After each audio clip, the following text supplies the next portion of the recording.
Okay, so let's now talk about this thing called scoping the subject. And I think this is one of the most important mantras. I first learned this from a friend of mine in med school who used to do really well in exams. I'm sure he still does if he takes exams to this day. But he coined the phrase scoping the subject. And basically the idea is that in order to understand something, we need to understand where it fits into the wider picture. And there's a phrase that I really like that I use a lot in this course, which is, we don't want to miss the forest from the trees. Like it can be so easy when we're sort of in the day-to-day studying of school, university, whatever. It can be so easy to focus on the detail, to focus on, okay, I've got to get through lecture 7 of pathology and lecture 9 of physiology now, that if we don't take the time to do it, it can be so easy to just forget what the bigger picture is. And I really used to have this problem. So when I first started out in my 4th year of med school, we started out in clinical medicine, and I had this idea that I was going to memorize the Oxford Handbook of Clinical Medicine, which is one of the core texts that we had to use. And for some reason, I had this terrible idea that I was just going to flick to random pages, and if I did that enough, then over time I'd memorize the whole thing. Like, clearly this is completely terrible, because there was no understanding there. It was pure memorization, and there was no way for me to hang details on the skeleton. And that's sort of how I think about it today, like either hanging details on a skeleton of the outline, or thinking about it as like a tree, understanding a tree and then understanding the branches and then understanding the leaves. So we don't want to be focusing on the leaves or the branches. We want to be looking at the tree and thinking about where the branches are going off of the tree. And so that's part of what scoping the subject is. It's about kind of taking a few hours to literally go through every single topic within our subject and try and sub-categorize the different topics. So for example, in medicine, let's say I'm doing hematology, rather than diving into glucose 6-phosphate dehydrogenase deficiency and trying to work through it, in alphabetical order, which is utterly ridiculous. But often in medical textbooks, they present stuff in alphabetical order, which just does not make any sense at all. Instead of doing it like that, it's instead about kind of taking a step back and having like a sort of bird's eye view of what is hematology about. And if we look at hematology from a bird's eye view, we can start seeing, oh, okay, there's only really 3 topics in hematology. We've got anemia, we've got coagulation, and we've got cancer. And within hematology, almost everything can be split up into either anemia, coagulation, or cancer. And then we can be like, oh, okay, that's interesting. So then we've got a few lymphomas, we've got a few leukemias, we've got the myeloproliferative disorders, we've got myelodysplastic syndrome. Oh, all of these things can go under the cancer category. Okay, now we've got the thrombophilias and the coagulation disorders. That can go under the clotting category. We've got microcytic, normocytic, macrocytic anemia. We've got thalassemias. That can all go under the anemia category. And we can think, oh, that's amazing.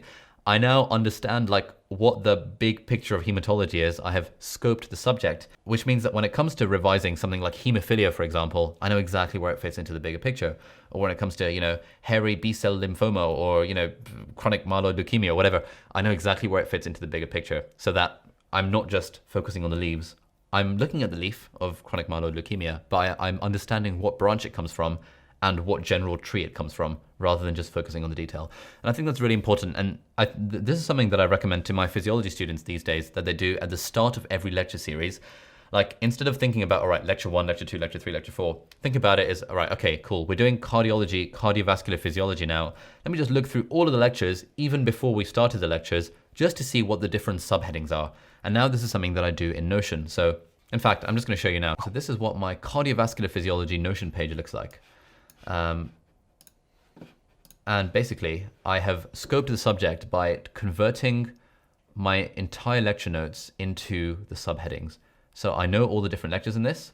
I know that we've got lecture, 3 is the topic and 8 is the lecture within the topic. Capillary flow and pressure. I know it's got capillaries, capillary exchange of solutes, capillary exchange of water, stalling filtration, resorption of the pancreas system, edema, and congestive cardiac failure. Like, I've scoped the subject and I know that those are the things within that particular lecture. And then I've scoped the subject as a whole by knowing what the different lectures are within it. And crucially, I made this list of things even before I started going over lecture 1, because it means that it just gives me more of an understanding of where stuff fits in. So that when we're talking about the fetal circulation and we're talking about the oxygen dissociation curve for hemoglobin, instead of just being focused on that leaf, I see that, the branch is fetal circulation, and the branch of that is sort of why we need a circulation and the overview of it.